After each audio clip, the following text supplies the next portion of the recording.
சேலத்தில் நடந்த இந்த சம்பவம் பலரையும் அதிர்ச்சிக்குள்ளே ஆழ்த்தியது. ஒரு 19 வயசு இளைஞரை 3 10ஆம் வகுப்பு படிக்கும் மாணவர்கள் சேர்ந்து கொடூரமாக வெட்டி கொலை செஞ்சாங்கன்ட்டும், அதை வீடியோ எடுத்து வச்சுருந்தாங்கன்ட்டும் போலீஸில் கேஸ் ஃபைல் ஆகிருக்கு.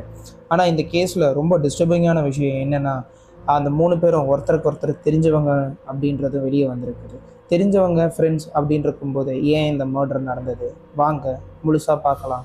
நான் உங்கள் குமரன். இது நம்ம தமிழ் மிஸ்ட்ரி டைரி.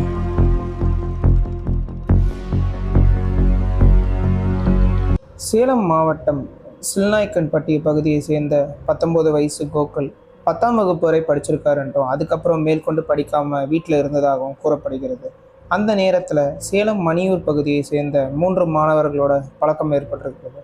இந்த 3 பேருக்கும் வயது 16. ஃபேஸ்புக் மூலமாகவும் லோக்கலில் இருக்கிற ஃப்ரெண்ட்ஷிப் மூலயமாகவும் இவங்களுக்குள்ளே க்ளோஸ் ஆகியிருக்காங்க.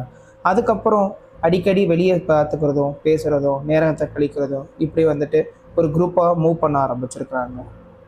மே 10ஆம் தேதி இரவு இந்த 4 பேரும் சேலம் கிட்ட இருக்கிற கெஜல்நாயக்கன்பட்டி காட்டு வளவு பகுதி கிட்ட போயிருக்கிறதாகவும், அங்கே ஒரு ஐசோலேட்டடான பிளேஸில் ராத்திரி நேரத்தில் இவங்க யாரும் இருக்க மாட்டாங்கன்றதுக்காக அங்கே போயிருக்காங்க. ஏன்னா இந்த 4 பேரும் மது அருந்துறதுக்காக போனதாக போலீஸ் சொல்கிறாங்க.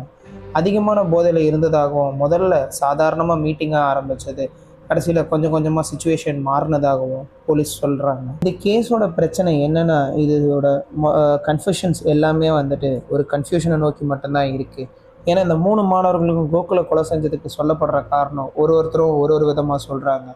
முதல் மாணவர் என்ன சொல்கிறான்னு கேட்டிங்கன்னா, தான் போதைப் பொருள் பயன்படுத்தினதாகவும், அதை கோகுல் தான் வீட்டில் போட்டு கொடுத்ததுனால, அதனால் கோகுல் மேலே இருந்த கோவத்தினால தான் இந்த மாதிரி செஞ்சதாகவும் சொல்கிறாரு. 2வது மாணவர் அவங்கள அடிக்கடி கோகுல் வேலை வாங்கி டார்ச்சர் பண்ணதாகவும், அதனால தான் இந்த கொலை செஞ்சதாகவும் சொல்கிறாரு. 3வது மாணவர் என்ன சொல்கிறாருன்னா, தன்னோட சகோதரியை பற்றி தவறாக பேசுனதுனால இது நடந்ததாக கூறப்படுகிறது. ஆனால் இந்த குரூப்பில் ஏதோ ஒரு குழப்பமோ டென்ஷனும் இருந்தது, அது மட்டும் உண்மை இல்லை. வேறு ஏதாவது மோட்டிவ் இருந்ததா அப்படின்றது இப்போ வரைக்கும் கிளியராக தெரிய வரல. போலீஸ் இன்வெஸ்டிகேஷனில் தான் இருக்குது. அந்த இரவு மதுபோதையில் இருந்த நேரத்தில் கோகுலுக்கும் அந்த 3 பேருக்கும் வாய் தகராறாக ஆரம்பிச்சது. சண்டை பெருசாகி சண்டை கொஞ்சம் வயலண்ட்டாக மாறி இருக்கு அப்படின்ட்டு போலீஸ் சொல்கிறாங்க. இந்த 3 பேரும் சேர்ந்து கோகுலை கத்தியால் தாக்குனதாகவும், தலை, முகம், இன்னும் பல இடங்களில் வெட்டுக்காயங்கள் இருக்கிறதாகவும் கூறப்படுகிறது. கோகுல் அந்த சம்பவ இடத்துலையே உயிர் பிரிந்ததை சொல்கிறாங்க போலீஸ் என்ன சொல்கிறாங்கன்னா, இந்த அட்டாக் நடந்துட்டு இருக்கும்போது இந்த கூச்சல் சத்தத்துக்கு நடுவில் அந்த அட்டாக்கை இந்த 3 பசங்களும் சேர்ந்து வீடியோ எடுத்ததாகவும், அதை பறிமுதல் பண்ண ஃபோனில் அந்த வீடியோ சேவ் ஆகிருக்கிறதாகவும் போலீஸ் தரப்புலேருந்து சொல்கிறாங்க. கூச்சல் சத்தம் கொஞ்சம் ஜாஸ்தியானதுனால அக்கம் பக்கத்தில் இருக்கிற மக்கள் வர ஆரம்பிச்சிருக்கிறாங்க. அப்போ இந்த 3 பசங்களும் தப்பிக்க முயற்சி செஞ்சுருக்கிறாங்க. அப்போ அந்த பகுதியில் இருக்கிறவங்க எல்லாம் சேர்ந்து இந்த பசங்களை பிடிச்சி மல்லூர் போலீஸ் ஸ்டேஷன் அப்படின்ற போலீஸ் ஸ்டேஷனில் ஒப்படைச்சதாகவும் சொல்கிறாங்க.